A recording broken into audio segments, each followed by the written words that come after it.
Okay, let me clarify a few things.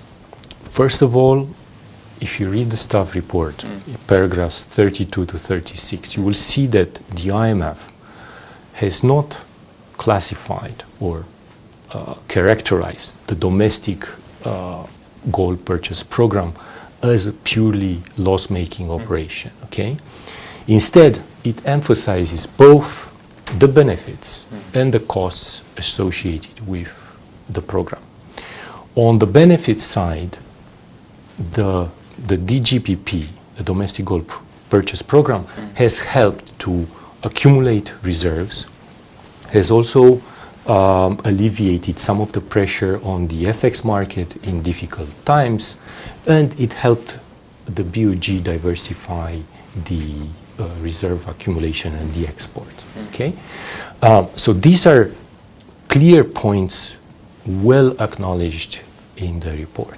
At the same time, the report makes the case that there are operational and financial risks associated with the program, particularly when it comes to the gold bond related flows. Okay, and those operational and financial risks come from trading activities, from exchange rate risks, and financing risks, because the gold is also volatile, so there is market risk involved, and also how gold is financed and monetized also matters.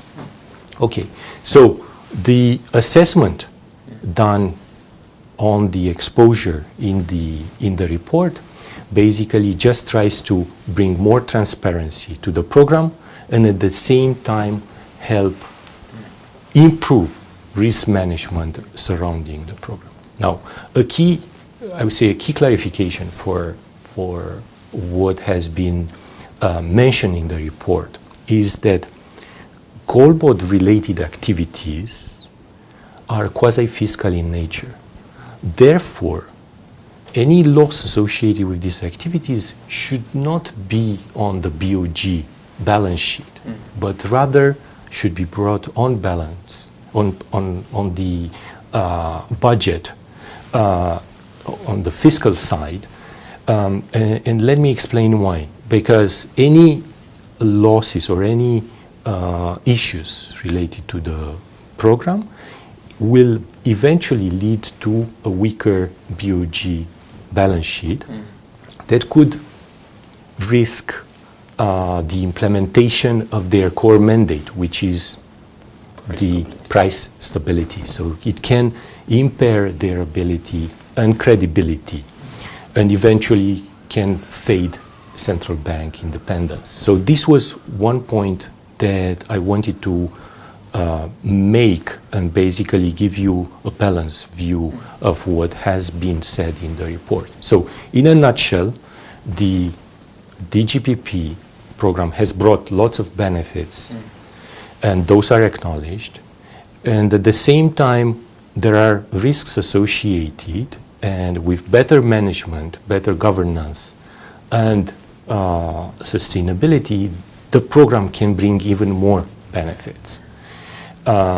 So going forward, I think the public debate and the discourse has brought all these things to the surface, and I would say brought more transparency, and eventually it will lead to a system to a program where you maximize the benefits and at the same time minimize the costs associated with the program.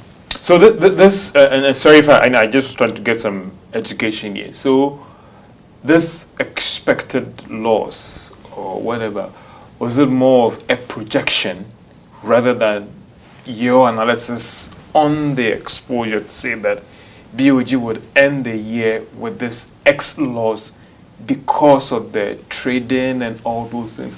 What was the basis of the staff in their assessment to say that this is going to be the expected loss? Okay, so let me clarify that point. At least what I understood from the speculative term used by the BOG. By now, this might have changed in the meantime, but basically what they probably meant was that the data that the team has reviewed and analyzed was not final, because the 2025 accounts are not yet audited. So the expected losses or the realized losses in the end might change up and down once the audit is completed. Yeah, but I know that, yes, in auditing, I mean, by now anybody who's working on this area knows the expected loss. And sometimes maybe, if I want to use the expression of +1 or -1, it won't be out when you try to do your extrapolations and projections. But again, to help my viewers appreciate this, because I know what the fund goes through in putting together their staff report. This is not like a media person saying hearsay. There's a team on the ground, there's a technical assessment. Even before a staff report comes out, it goes through several departments at the IMF. So when a fund says something in their staff report, this is not based on hearsay. And that's why I'm just trying to establish that. So what was the basis of that projection, that you saw the numbers, you did your own review based on your engagement, and the fund or the staff stand by the assessment that based on the current arrangement, BOG would end the year making this X loss because of their exposure to gold board? Indeed, the fund will stand by their assessment, and that you are correct. It went through a thorough review process. Ultimately, as I mentioned, what is important here to realize is that we didn't want to assign any blame on BOG, Gold Board, or the Ministry of Finance. What we wanted to achieve with this disclosure is more transparency, and that we ultimately put in place the risk management and the right checks and balances such that we minimize the costs associated with the program. The benefits of the program are very clear and well emphasized in the report.